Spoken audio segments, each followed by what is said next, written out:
माँ सरस्वती को नमन करते हुए नमस्कार विद्यार्थियों।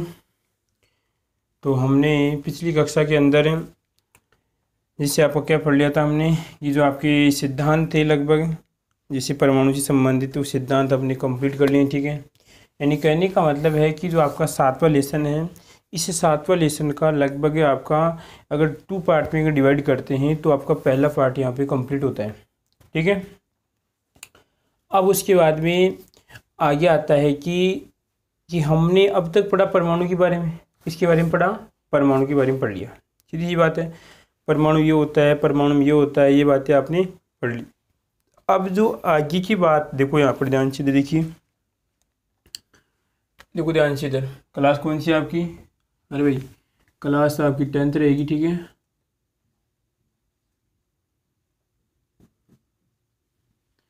और आपका सब्जेक्ट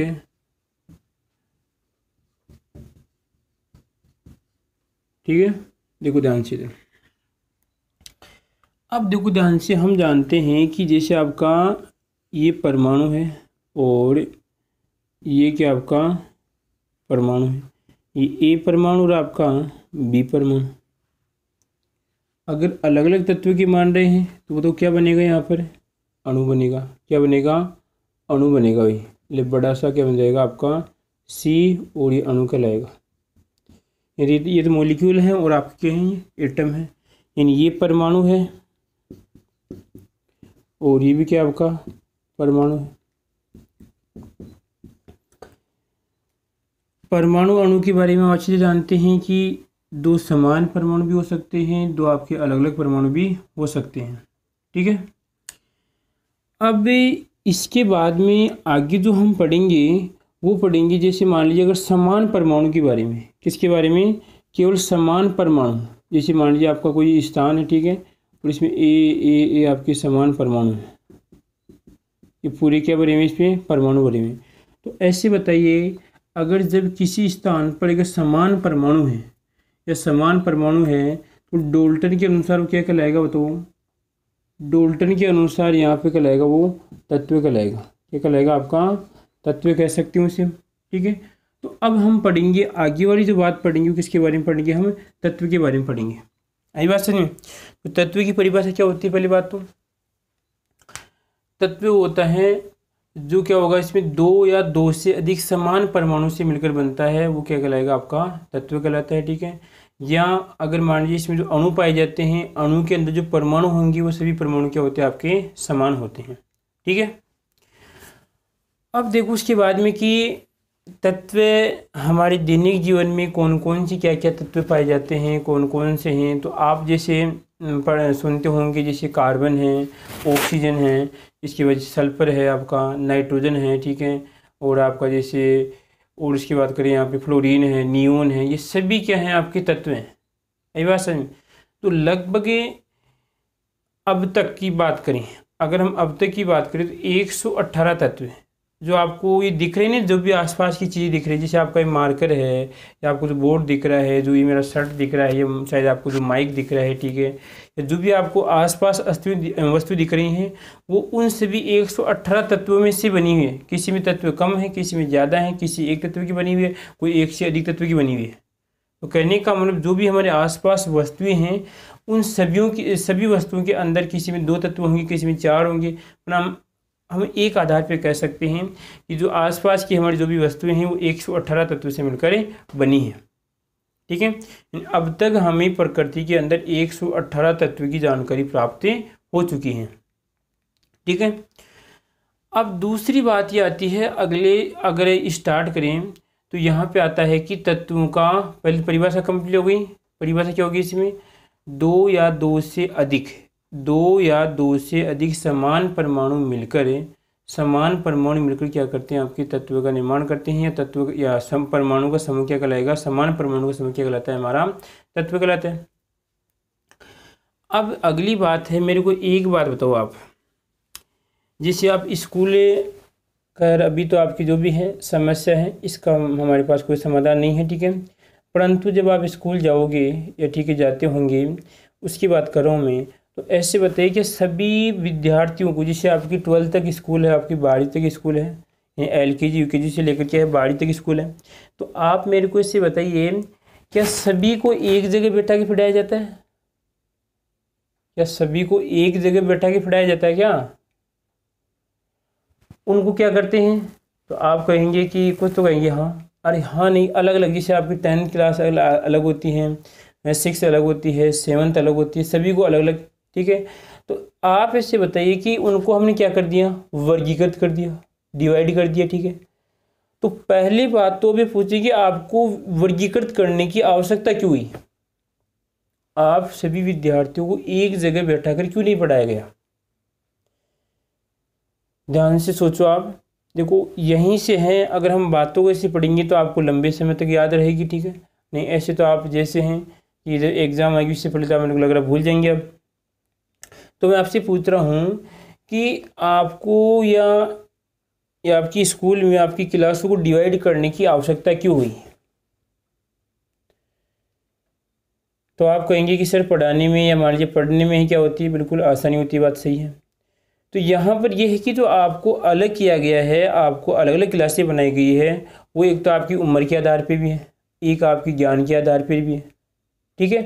और जैसे मान लीजिए किसी की, जैसे कोई 10th में अगर मान लीजिए कोई विद्यार्थी होंगे या जिनकी उम्र मान लीजिए 15 लगभग 14 के आसपास 16 के आसपास होगी, वो कौन सी कक्षा में मानी जाएंगी? आपकी वो 10th कक्षा में मानी जाएंगी, ठीक है। इसी प्रकार कोई 6th क्लास में होगा या कोई 6 साल का होगा, 5 साल का होगा, तो LKG UKG में आएगा। तो एक तो हम यहाँ पर उनकी वर्ष के आधार पर कह सकते हैं। दूसरी बात देखो यहाँ पर, दूसरा आएगा उसके गुणों के आधार पर। किन के आधार पर? गुणों के आधार पर कह सकते हैं, ठीक है। तो गुण कौन कौन से यहाँ पर? अब मैं उन गुणों की बात नहीं कर रहा कि जैसे बदमाशी करने वाले को एक तरफ रखा जाता है या होशियार को एक तरफ रखा जाता है, मैं उनकी बात नहीं कर रहा। मैं बात कर रहा हूँ यहाँ पे समान ज्ञान रखने वाले। कहने का मतलब है कि जिनको समान ज्ञान देना है, जिनको समान ज्ञान देना है। जैसे मान लीजिए 10th वाले विद्यार्थी हैं, 10th वाले विद्यार्थियों को एक यानी एक समान प्रकार का ज्ञान दिया जाएगा, ठीक है। इसी प्रकार जो 11th वाले विद्यार्थी को उसको अलग ज्ञान देते हैं, ठीक है, यानी अलग शिक्षा प्राप्त करते हैं। और ये क्या होते हैं आपकी 12 वाले अलग प्राप्त करते हैं। आई बात समझ? तो हमने क्या किया, इनके गुणों के आधार पे क्या कर दिया, मैंने इनको वर्गीकृत कर दिया। ये लो, इसके आधार पे क्या करूँ मैं, इसको वर्गीकृत कर दिया मैंने। तो आप ये सोचना कि हमें, आप ही कभी दिमाग में ख्याल नहीं आया कि हमें वर्गीकृत क्यों पढ़ाया है। तो आप याद रखना कि आपके गुण अलग अलग हैं, ठीक है, यानी उनका लेवल अलग है, 12th वालों का लेवल अलग है, आपका लेवल अलग है, यानी आपका IQ पावर अलग है, ठीक है। यानी इसके आधार पे आपको क्या किया गया, अलग किया गया। तो इसी के आधार पे हम कह सकते हैं कि तत्व का भी क्या किया गया, आपका वर्गीकरण किया गया। क्या किया गया आपके? तो तत्व थे, इसको इंग्लिश में कहते हैं एलिमेंट कहते हैं। क्या कहते हैं? एलिमेंट कहते हैं, ठीक है। तो तत्व का वर्गीकरण क्या किया गया? तत्वों का वर्गीकरण किया गया। तो वर्गीकरण का मतलब मैंने बता दिया, डिवाइड करना, अलग अलग पार्ट में क्या कर दिया इसको मैंने। जैसे यहाँ पर ये एक आपकी 10th क्लास है, 11th क्लास है, 12th क्लास है, 9th क्लास है, अलग अलग पार्ट में क्या कर दिया, मैं इसको डिवाइड कर दिया। तो वो क्या कहलाता है, आपका वर्गीकरण कहलाता है। तो यही बात है कि जो तत्वों का भी हम क्या करते हैं, वर्गीकरण करते हैं। तो तत्वों का वर्गीकरण करने की आवश्यकता, तत्वों के वर्गीकरण करने की आवश्यकता हमें क्यों पड़ी? क्योंकि अगर हम तत्वों को वर्गीकृत कर लेते हैं, जैसे देखो ध्यान से देखिए, हम इधर देखो आप, जिससे मान लीजिए ये आपका कार्बन कोई तत्व है, नाइट्रोजन कोई तत्व है, ऑक्सीजन कोई तत्व है, फ्लोरीन कोई तत्व है, सल्फर कोई तत्व है, ठीक है, ये सभी तत्व हैं। अब ऐसे बताओ मेरे को, अगर यहाँ पर मैं सभी को एक जगह रख देता हूँ, ये सभी 118 तत्व हैं, सभी को इस प्रकार मैंने एक जगह बंद कर दिया बिल्कुल, और कोई भी अंतर नहीं किया, सभी को एक साथ ठूंस दिया मैंने। क्या कर दिया? सभी को एक साथ ठूंस दिया। तो ऐसे बताइए आप इसे कैसे पहचानेंगे, आप कैसे पहचानेंगे इसमें? तो यहाँ पर इनको पहचानने के लिए या इनको वर्गीकृत करने के लिए या याद करने के लिए हमने क्या कर दिया, इसको वर्गीकृत किया, अलग अलग भागों में क्या कर दिया, इसका वर्गीकरण कर दिया। और यहाँ पर जो वर्गीकरण का आधार है वो क्या, इनके भौतिक है, क्या इनके भौतिक व रासायनिक गुण है। कौन से गुण है? भौतिक व रासायनिक गुण के आधार पर इनको वर्गीकृत किया गया है, ठीक है।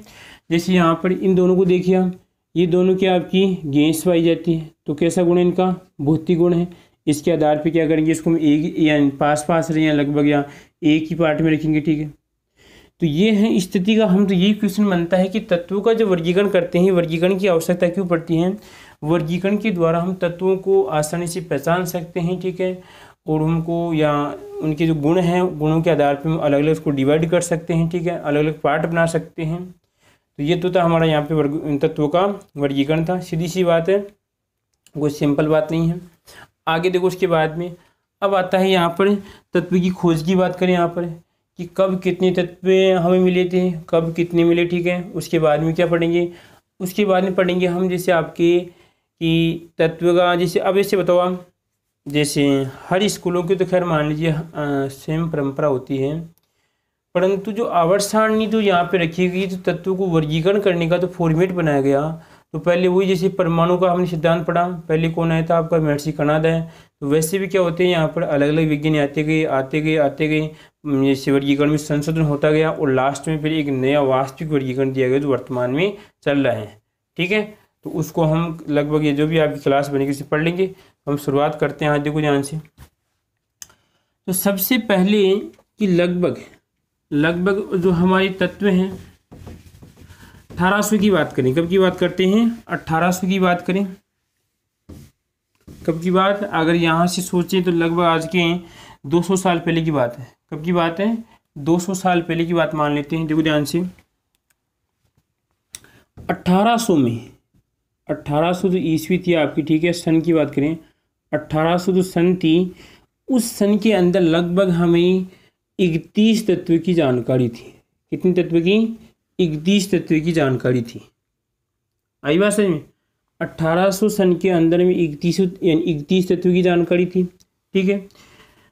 फिर उसके बाद में लगभग 65 साल बाद, कितने साल बाद, 65 साल बाद लोग बागें, अब जैसे कहते हैं कि रुचि बढ़ जाती है काम करने के अंदर, जैसे आपकी साइंस में रुचि पढ़ने की रुचि बढ़ जाती है, तो फिर लगता है कि तो हम पढ़ेंगे तो केवल साइंस ही पढ़ेंगे, साइंस तो हम रोज़ पढ़ेंगे।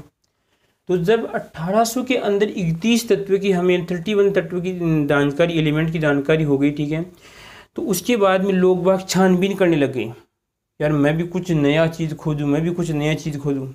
आपकी क्लास में कुछ ऐसा होता है, ठीक है। तो यहाँ पर लगभग 65 साल बाद, कितने साल बाद, 65 साल बाद, तो यहाँ पे 1865 में सन थी आपकी 1865, ठीक है। तो यहाँ पर आएगा 1865, ठीक है। 1865 में देश के नौजवानों लगभग 63 तत्व की जानकारी हो गई। कितने की हो गई, 63। अब आप भी मस्त के ना कि सर 31 तो पहले हो गए, 63 ही हो गए, टोटल ही यहाँ पे 63 की जानकारी कितनी हो गई, यहाँ पर पहले 31 थी, अब कितनी हो गई यहाँ पे, ये 63 तत्वों की जानकारी हो गई, ठीक है। अब यहाँ पर वर्तमान के अंदर जो हम पढ़ रहे हैं, या लगभग कुछ 5 साल पहले या लगभग आने वाली जो वर्तमान की स्थिति हैं, इसमें यहाँ पर अगर यहाँ पे मान चलिए इसको वर्तमान जो आप पढ़ेंगे, ठीक है, तो वर्तमान के अंदर 118 तत्व की जानकारी हो चुकी है। कितने की हो चुकी हैं, 118 तत्व की जानकारी हो चुकी है।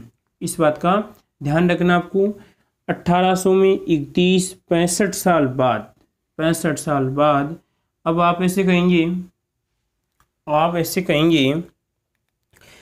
कि सर क्या ये जो बाकी की जैसे आपकी 63 हैं, 63 माइनस 31 करते हैं, कितने बचेंगे, तो इसमें आपके लगभग आपके यहाँ पर 22 के आसपास या लगभग यहाँ पर बचेंगे 32 के आसपास बचेंगे, ठीक है।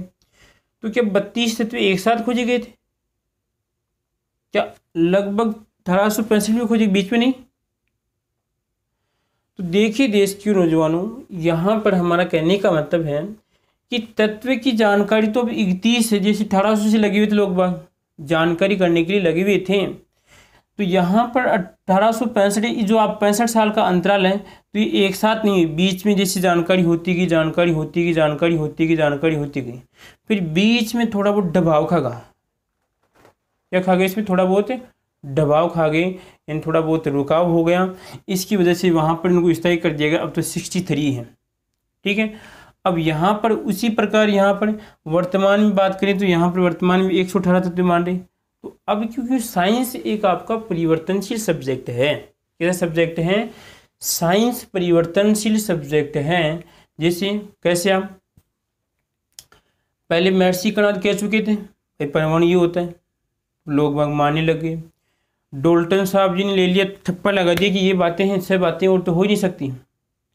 परंतु फिर यहाँ पर नौजवानों ने फिर क्योंकि साइंस परिवर्तनशील है, साइंस एक ऐसा सब्जेक्ट है परिवर्तनशील है, तो फिर बाद में फिर नौजवानों ने क्या किया, क्रियाकलाप किया था। तो इसी प्रकार यहाँ पर ये प्रक्रम चलता रहा। 31, 63 आपका 118 तत्व की जानकारी वर्तमान में है। तो क्वेश्चन बनता है कि अगर 1865 में पूछे तो कितनी बताना, आपको 63 बताना है, और वर्तमान में पूछे तो 118 बताना है, ठीक है। और यहाँ पर कितने बताना, आपको 31 बताना है, ठीक है। कोई दिक्कत आती किसी को इसमें। अब पढ़ते हैं आगे। ये तो क्या था, इन तत्व की वर्गीकरण की आवश्यकता, यहाँ पे क्या लिखेंगे, वर्गीकरण की आवश्यकता पढ़ रहे हैं। उनमें से क्या पढ़ा हमने, उसका कुछ इस प्रकार तत्व हमने मिले। अब दूसरी बात देखिए आगे कि वर्गीकरण के कुछ नियम थे, इन वर्गीकरण के कुछ सिद्धांत थे, कुछ वैज्ञानिक है, ठीक है, उनको देख लेते हैं। यहाँ पर तत्वों की वर्गीकरण से संबंधित, तत्वों के वर्गीकरण से संबंधित कुछ वैज्ञानिक या कुछ सिद्धांत, तो देखिए ध्यान से सिद्धांतों की बात करेंगे। ले भाई, तो देखिए सिद्धांतों में पहला सिद्धांत देश के नौजवानों ध्यान से देखना, इधर आपका यहाँ पर क्या लगेगा, डोब और आपका राई, डोब राइनर, क्या आएगा आपका, डोब और आपका राइनर, डोब राइनर का त्रिक नियम, क्या आएगा, डोब राइनर का त्रिक नियम है। आई बात समझ में। नाम याद रखना वैज्ञानिक का, छोटा क्वेश्चन बन सकता है, डोब राइनर का त्रिक नियम, ठीक है। देखो नाम से स्पष्ट होगा, इसी से हम क्या करेंगे, हम क्रियाकलाप करेंगे। तो आपको याद रखना है कि डोब राइनर का जो त्रिक नियम था, और ये नौजवान खड़ा हुआ, यानी अपना हाथ ऊपर किया, ये कब, लगभग यहाँ पर देश के नौजवानों 1829 की बात है। कब की बात है, 1829 की बात है। इस नौजवान ने वर्गीकरण किया। तो वर्गीकरण करने के लिए पहले एक बात समझिए, आप एक बात समझिए, परमाणु भार, परमाणु और उसका भार, आगे बात समझ में, भार की बात करूँगा। तो एक होता है आपका द्रव्यमान, ठीक है। अगर द्रव्यमान और भार में आपको अंतर पता है तो बहुत अच्छा, अगर दोनों में अंतर नहीं पता है तो आप क्रियाकलाप कीजिए, क्या करना है आपको, वही कमेंट करना है, तो आगे वाली कक्षा में आपको समाधान मिल जाएगा। तो हम द्रव्यमान की, इसकी भार की बात करते हैं। देखो इधर ले भाई, ले लिया। तो यहाँ पर ये आपका प्रोटॉन, ये बात किसने कही थी रे, प्रोटॉन वाली बात किसने कही, ये आपकी जो बोर आया था ना, बैठे बैठे बोर हो गया था, इस बोर ने बात कही थी, ठीक है। तो बोर साहब जी ने जो प्रोटॉन वाली बात कही, तो ये कह रहा है इसके अनुसार यहाँ पर दूसरी बात उसने ये भी कही थी कि जो परमाणु का जो द्रव्यमान है या परमाणु का जो भार है वो क्या होता है, इसके यहाँ पर नाभिक में ही होता है, नाभिक के आधार पर क्या करते हैं, उसका भार निकालते हैं।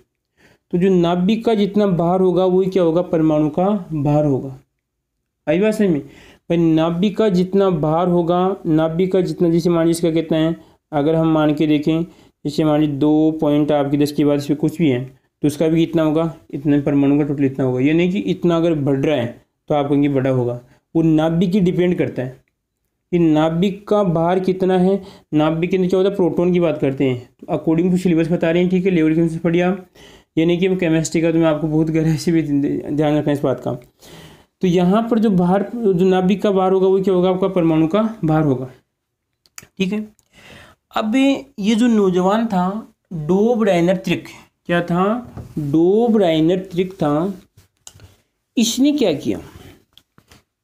क्या किया कि तत्वों का 3-3 का जोड़ा बनाया।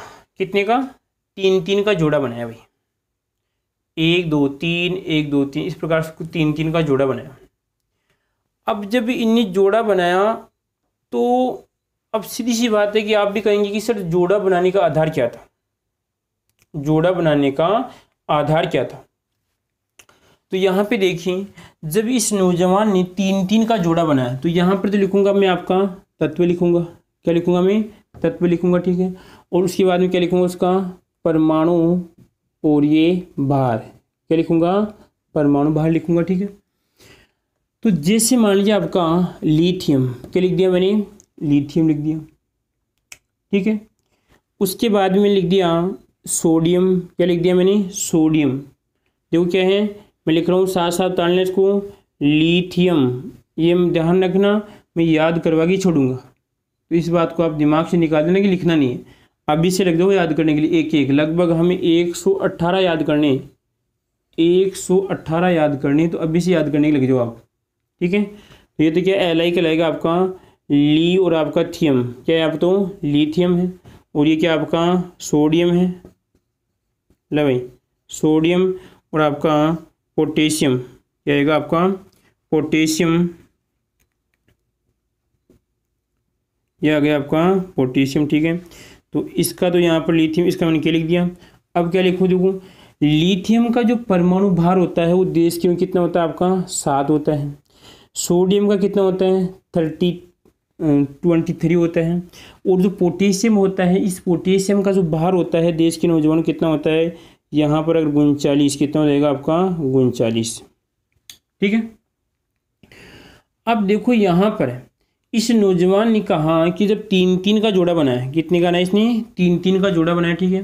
तो जोड़ा बनाया तो उसने एक बात कही कि जो प्रथम तत्व और जो आपका थर्ड वाला तत्व है, प्रथम तत्व और जो थर्ड वाला तत्व है, इन दोनों के अगर परमाणु भार का औसत, इन दोनों के परमाणु भार का औसत बीच वाले के बराबर होता है।